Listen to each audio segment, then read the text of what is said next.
You may have asked yourself at least once in your life, if you could go back in time, what would you change? I never contemplated that question until recently. And now, I think about it every day, regretting my decision to ever join that fucking experiment. If I knew then what I know now, I would have taken the pencil from Richard's desk and stabbed him in the neck over and over until he died. Jail time would be a small price to pay for that. Let me take it from the top. I work as an assistant in genetics at a college, which you may not have heard of before. Either way, to keep things safe, I won't disclose any important information to protect myself and anyone else who may be somehow related to the matter. Professor Richards was a prominent person in the college, adored by both students and his coworkers, for his dedication to work, extensive knowledge, and ability to motivate his attendees to contribute in the lessons and outside of them. He often conducted projects here and there, small experiments to prove or debunk a theory or something else, and more often than not, he had a plethora of student volunteers who were willing to do all the work for him. I rarely participated in any of these projects, save for when it really piqued my interest on a matter that I wanted to see the results on. Richards trusted me the most, and always gave me the most sensitive tasks to perform. More often than not, he was like a fatherly figure to me, rather than a superior. He could probably sense that I grew up without a father's love, so he stepped in to take me under his wing. Now, when I look back, I start to realize that he probably never really cared, but needed someone that he could use for his twisted, insidious intentions. It all started a few months ago, when he invited me to his office with a proposal that he was very excited about. How would you like to be a part of history, Victor? He asked me. Of course, I was willing to take up big projects, especially if there was a chance for recognition. So I immediately answered yes. Well, we have one big project upcoming, Richard said. The biggest one yet. If everything goes well with it, we'll be famous and rich. You'll never have to work as an assistant another day in your life. I asked him what this was about, and he handed me a folder. When I opened it, I saw with big, bold letters the name, the Fertility Project. In short, the documents described what the project would be about, who would participate, and how long it would last. The purpose of the project was simple. Find female test subjects that were unable to conceive children and artificially impregnate them. Aside from Richards and I, there would be 12 volunteering students from the college and 5 female test subjects. I carefully reviewed the documents and saw that the project was funded by the college. Not that I had any suspicions about Richard's authenticity at the time, anyway. He said that if I wanted to participate, I would have to sign an NDA and make sure not to tell anyone under the threat of federal violation and long jail time. The same went for the students. If they told anyone about the project, including their family members, they risked getting kicked out of the college and facing jail time. Although I disliked the idea of being chained down like that, at the time it seemed like a small price to pay for such greatness. I signed it, and Richards whipped out 2 Cuban cigars. Been saving these for a special occasion. Doesn't get any more special than this, he said as he gave one to me and lit it up. I was scheduled to meet Richards in the biology and genetics building in 2 days, and when I arrived, I was surprised to see a guardhouse instead of a gate, and a guard sitting inside. The college had somehow managed to set up this seemingly overnight. The guard asked for my name, and I gave it to him. Too confused and docile at the moment to refuse.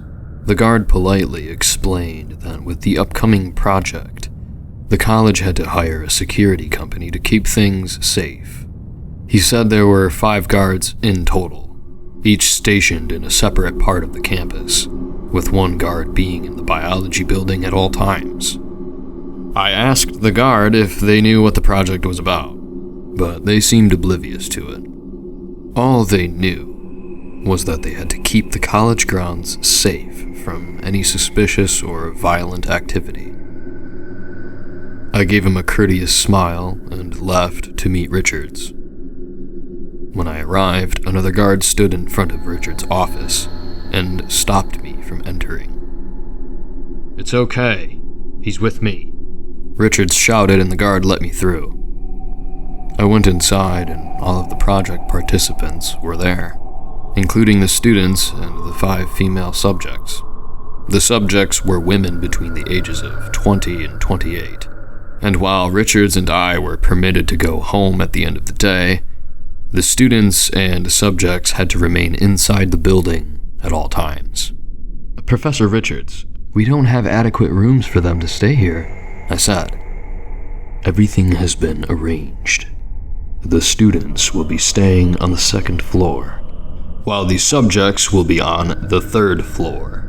Since the project is so secretive, the guard is not permitted to leave the 1st floor. His job here is to prevent anyone unwanted from entering the building, or in the worst case scenario, to stop students from leaving before the project is over. Unless they sign the paper to void the contract, that is, in which case they would need to refund the college for the funds provided to the project. Trust me when I say, the funds are extremely high, and you probably wouldn't want to do it. Now, let's show you all to your rooms." My eyes widened when we went up to the 2nd floor, and I realized that 2 of the classrooms have been completely rearranged into unrecognizable rooms. Instead of chairs and desks, there were night tables and beds, giving off the impression of a dorm rather than a study building. The 3rd floor was even stranger, with the classrooms not only rearranged, but the entire floor seemingly renovated to instead have a row of 5 doors which led into tiny cells. The women were each assigned a cell, and locked in.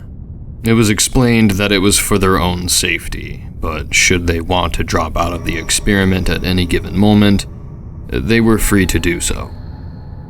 Again, he emphasized the price they'd have to pay for such a choice. I started getting a bad feeling by this point. None of this seemed right, and no matter how many times Richards uttered the word voluntary, nothing seemed so about this. The students and the women seemed very enthusiastic, however, and were hanging on every word the professor said, obeying orders without any questions. On the first day, the crew went to the lab and created a solution, which was put into vials and injected into the subjects. Each student had their own role, ranging from performing subject checkups, preparing food for the project members, taking blood samples, etc. My duty was to oversee the entire situation and assist if necessary, while providing medical help in case of an emergency. At around 3 p.m., all initial tests have been completed. So Richards instructed the students to go back into their dorm rooms, while he told me to follow him into his office. He sat by his computer, a wide grin on his face at the satisfaction of a job well done for the day. "I'll have one task for you, Victor," he said. "You may go home at any time, but what I may need your help with is monitoring the subjects. Come here." He gestured, and I went around his table to look at the PC screen. On the screen were 5 camera feeds, monitoring the subject's cells. "I'll be sleeping in the office," he said. "But if something comes up for me, I will need you to monitor the subjects." It sounded like an order, not a request. "Sure, Professor. You can count on me," I said, trying to hide my uncertainty. "All right. Well, that's it for the first day. You can go home and get some rest. We have a lot of work ahead of us tomorrow." For days, nothing changed and the crew performed their regular duties during the day. And then about a week later, subjects 2 and 4 started to complain about the extreme isolation they were subjected to.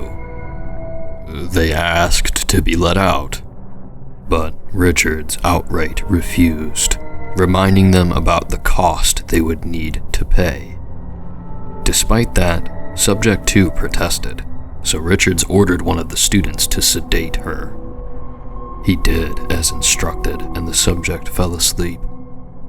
It was around 8 p.m. when I went into Richards' office to report the day's findings, and I realized that Subject 2 was still asleep. Professor Richards, the subject should not be sleeping for that long," I said. "She shouldn't," he said. "But she's not sleeping. She's been euthanized." My eyes widened in horror. "What did you say?" "We couldn't risk letting her out. The student doesn't know what he did, so let's keep it that way. We don't want him racking himself with guilt." "Are you out of your mind? You killed her!" I raised my voice, to which he gave me a stern look. "Know your place, boy. This project is the most important thing we'll ever work on.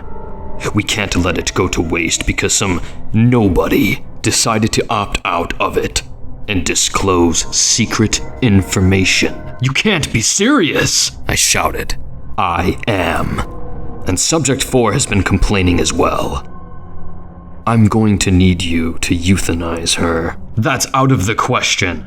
We had a heated discussion, and I told him I'll be leaving the project and reporting him to the police, when he whipped out the papers and showed them to me. He pointed to the section which showed that I agreed to be a part of the project until it was finished, and that if it came to any misconduct, all participants would be treated as equally guilty. "You son of a bitch!" He simply smirked and told me to do my job, handing me the injection. I hesitated for a long time. I had to do it. I was afraid of going to prison. So much that I didn't care if I had to end someone else's life. That doesn't take away from the fact that I felt extremely guilty for giving the patient an injection, while lying to her face that she'd be back to her husband tomorrow by noon. Richards even made me dispose of the bodies and made me agree on a story with him to tell the students that the subjects were released in the middle of the night. I agreed to everything he said, feeling sick to my stomach. He told me to go home and take the next day off. I did as he commanded, and needless to say, got no sleep that night. I battled with myself for the entire next day on whether I should go to the authorities, but again, I was too selfish and afraid for myself to do so. When I returned to work the following day, I found Richards and the students in one of the classrooms ecstatic. When I asked what was going on, Richards said, "Victor, we did it. Subjects 1 and 3 are pregnant. This is a huge breakthrough in science." My jaw dropped. I honestly hadn't even thought about the project's potential success, so I was surprised, to say the least. I'd be lying if I said I wasn't excited myself. This was indeed a breakthrough in science. We wasted no time performing checkups on the subjects, taking blood samples, etc. Over the next few days, the subjects' weights have been increasing rapidly, and their stomachs have grown in size.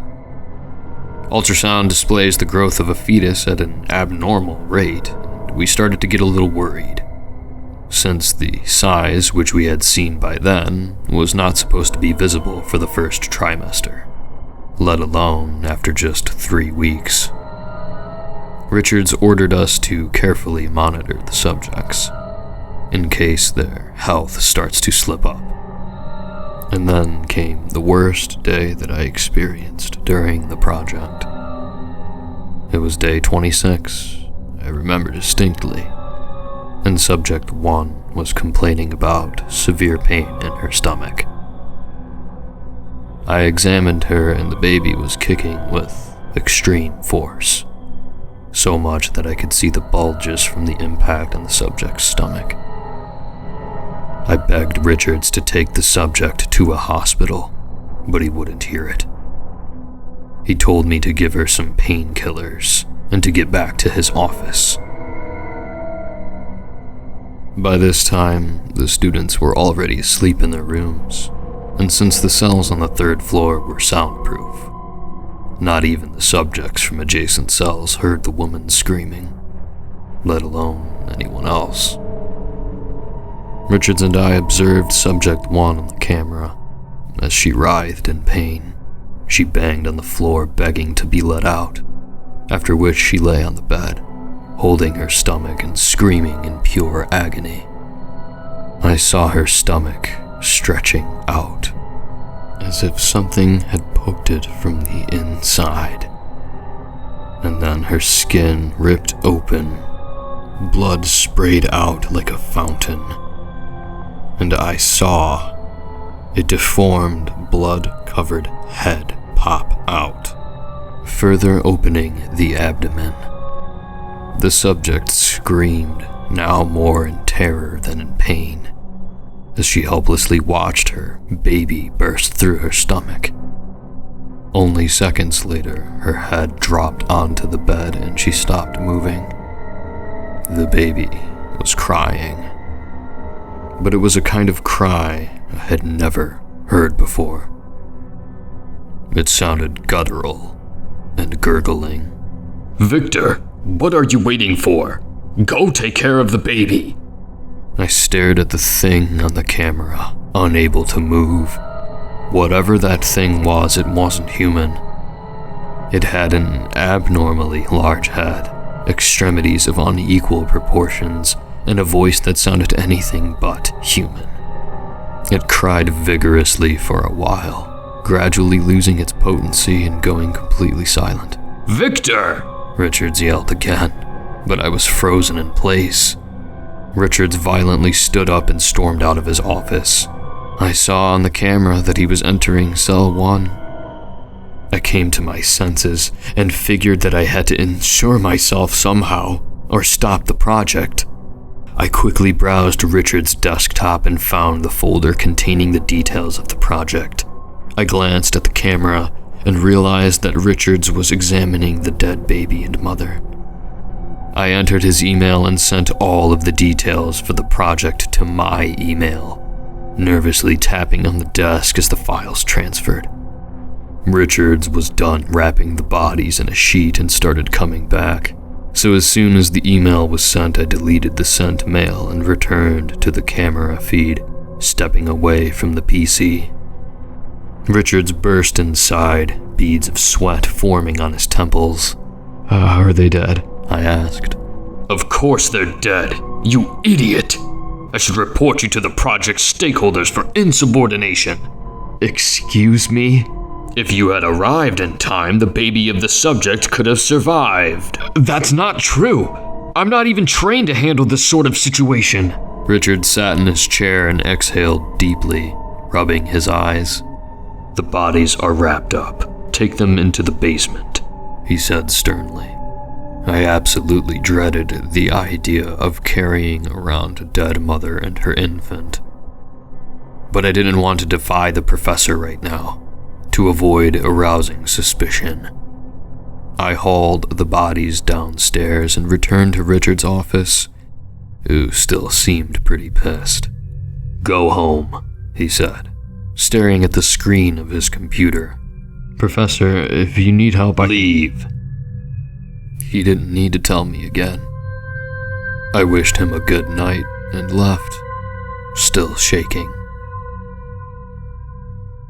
As soon as I got home, I downloaded the contents of the email and deleted any remaining evidence. I could use this somehow, but I was too tired and traumatized to think of a plan. I somehow made it to bed, the events of the night replaying in my head. That night, I kept having recurring nightmares of deformed, monstrous toddlers chasing me. When I woke up, I found the reality to be barely better than the haunting nightmares. But I had to go back to work. I knew Richards had me by the balls, and I had no choice but to comply with his demands. When I arrived, the students were going about their normal, everyday activities. Richards explained that he lied to the students and told them Subject 1 had to be taken to the hospital due to complications.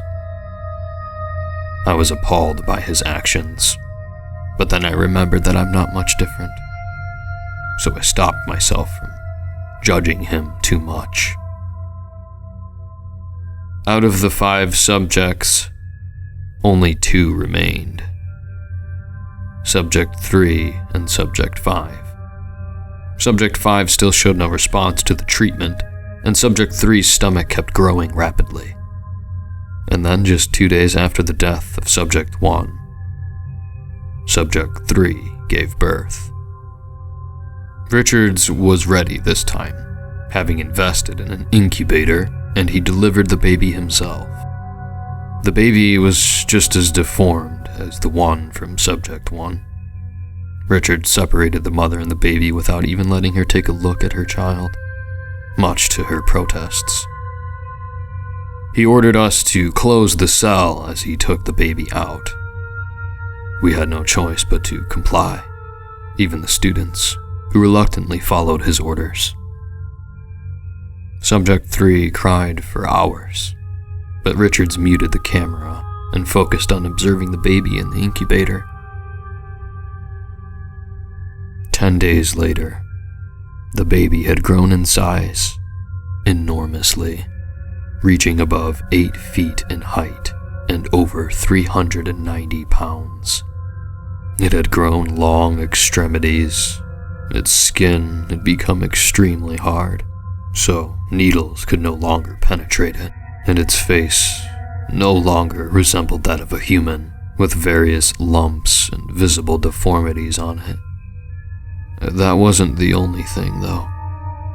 A scan revealed that the creature itself had babies growing inside of it at a seemingly fast pace, just like the babies of the subjects.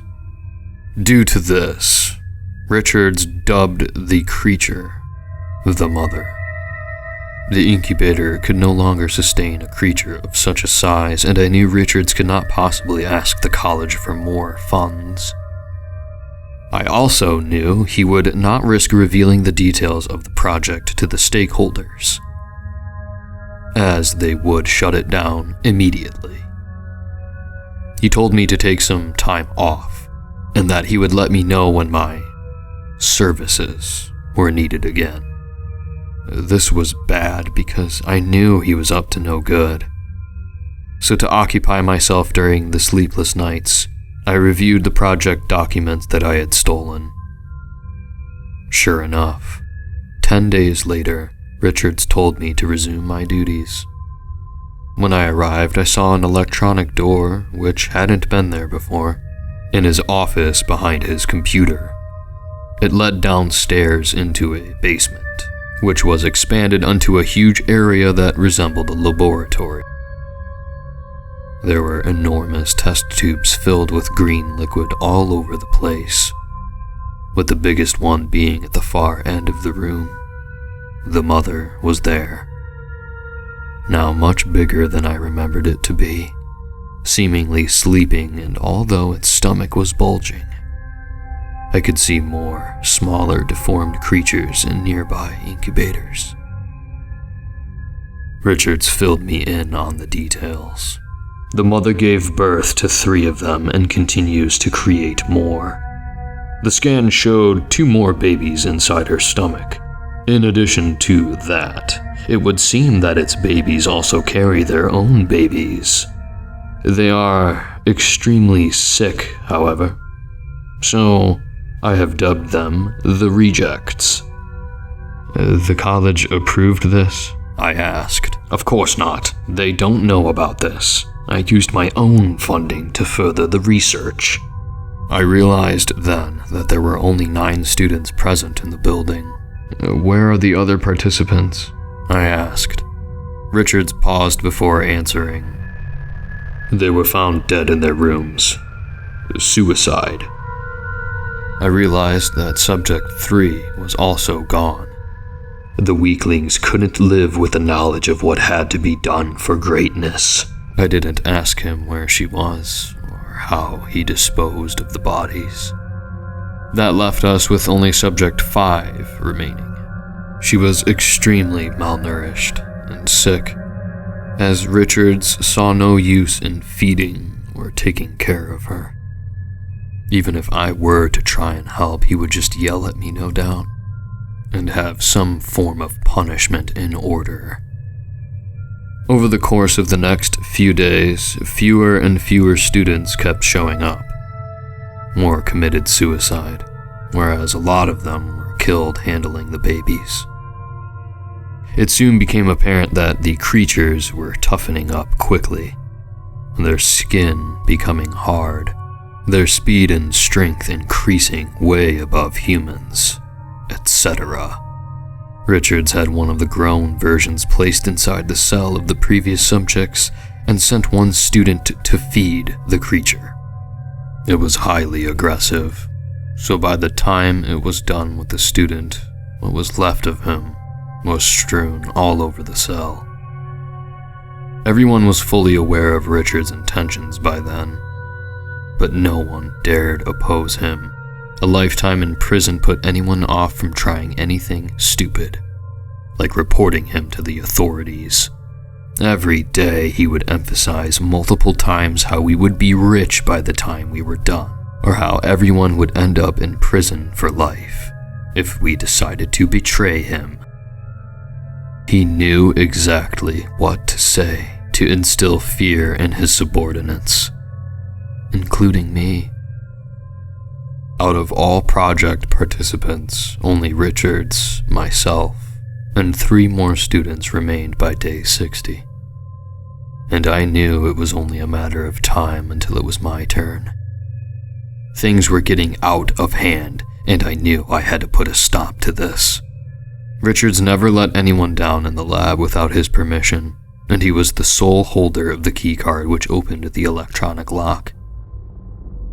But that was of no interest to me. I had to get Subject 5 and the students out of there. Based on the conversations I've had with the guards, they were loyal to their company, and not to Richards. So I knew I could trust them with some of the details. I scheduled my email containing all of the project data to automatically be sent to the security company and the college 12 hours after I start my shift. I pulled the guard from my building aside. I told him everything about the project and how most of the people were dead now, to which he seemed surprised and terrified. He agreed to wait until Richards went to sleep in his room, and that we would then unlock the cell and let everyone out. Before we managed to finalize our plan, though, Richards called me into his office, interrupting us. I followed him there and stood in front of his desk as he stared at the computer screen for a while. When he decided it was time to pay attention to me, he looked at me and said, "Victor, how are you feeling?" "I'm fine, Professor." I lied. "No, you're not. I can see it on you. This whole thing bothers you. I know it." "It doesn't. I'm okay with this." "Victor, you're a horrible liar. But I have something that might change your mind. Come with me." He opened the electronic door and led me downstairs. By now, most of the incubators had deformed creatures of various sizes inside of them, some of them much taller than humans, others the size of toddlers. Richards led me around and stopped in front of one of the incubators. "Look," he pointed, and my eyes widened. Inside the test tube was a very small, perfectly healthy, perfectly normal human baby, given birth to by one of these monstrosities, he said. "You see? We've achieved greatness." "How is this possible?" "I believe there's a variety of factors. According to all of the data I've gathered, there is a very, very small chance of a normal human baby being born. But there is a chance." "But that means the project is a failure.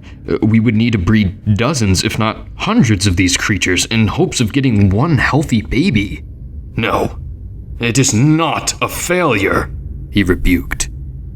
"We are going to go down in history. Why can't you see that?" "You know what, Professor? The only thing you'll be remembered as will be a cold, heartless murderer who pretended to be a scientist. I know what the project is truly about. I've read the files, and I know you've never intended to use the project for any so-called greatness. All you wanted was to make money, and this gives you a chance to sell these creatures as a weapon on the black market. And I also know that dropping out of the project never posed any threat to the participants. You lied to us. That's not. I've already contacted the security agency and the college. They will know everything soon enough." "How dare you?" he scoffed before calming down. "Well, no matter." He pulled out a pistol from behind his back and pointed it at me. "The subject is a success, and the mother will be transferred to a new base for further research. I planned on killing off the students and the remaining subject tonight and offering you a chance to come with me. But since you know too much, you'll have to join them. You can kill me, but you won't get away with what you've done. You can't stop this, Professor." Just then, there was a sound of glass cracking behind Richards.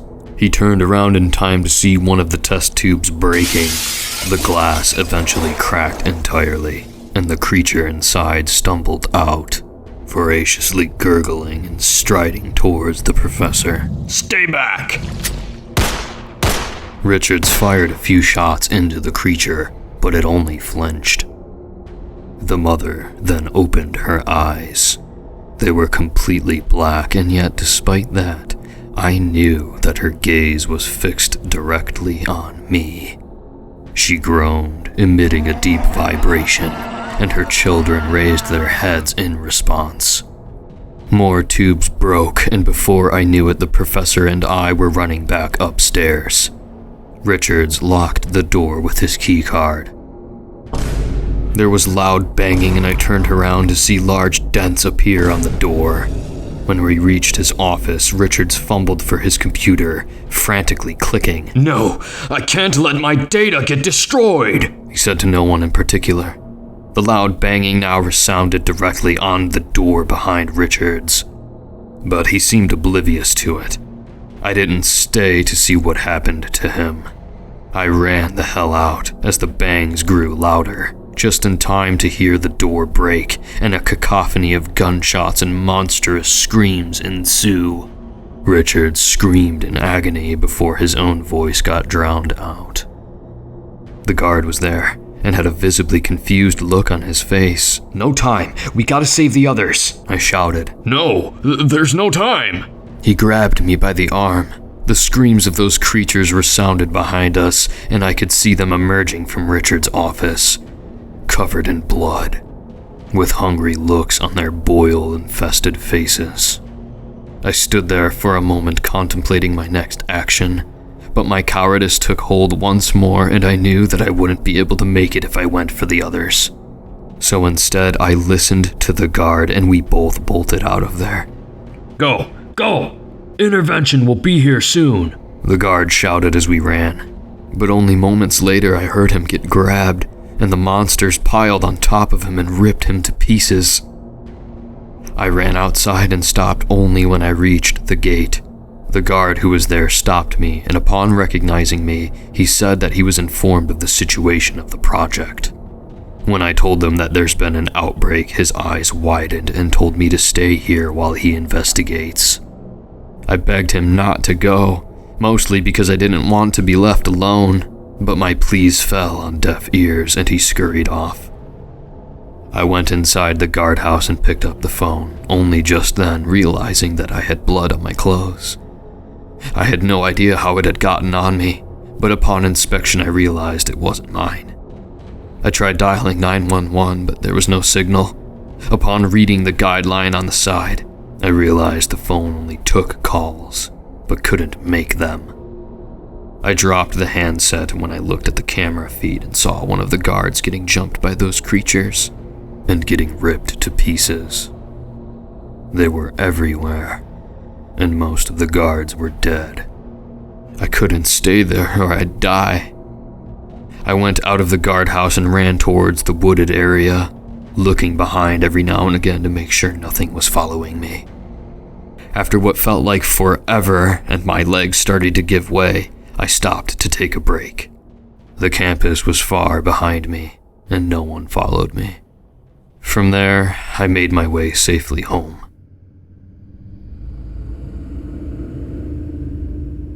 Out of all the participants of the Fertility project, I was the only confirmed survivor later on. I have no idea what exactly happened, but I heard that the biology building had a pipe explosion, which caused it to be completely demolished. Whether it was that, or something else, I'm glad, because it hopefully killed the mother and those abominations that came out of her. I wake up every night seeing her black, penetrating gaze through the test tube, and I feel as if she knows where I am at all times, despite not seeing me.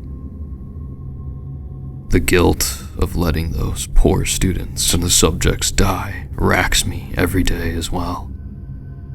I don't know if I feel sorry for the human baby that most likely got killed, though. Nothing good could have come out of those monsters. The only consolation I have is the fact that Richards died before he could fully weaponize and sell his project. The authorities are after me now, and I don't know if they intend to sentence me to a life in prison, but I'll make it easy for them. There's a gun next to me, and when I'm done writing this, I'm going to use it. Hopefully, I'll be able to sleep peacefully again, for the first time in many months.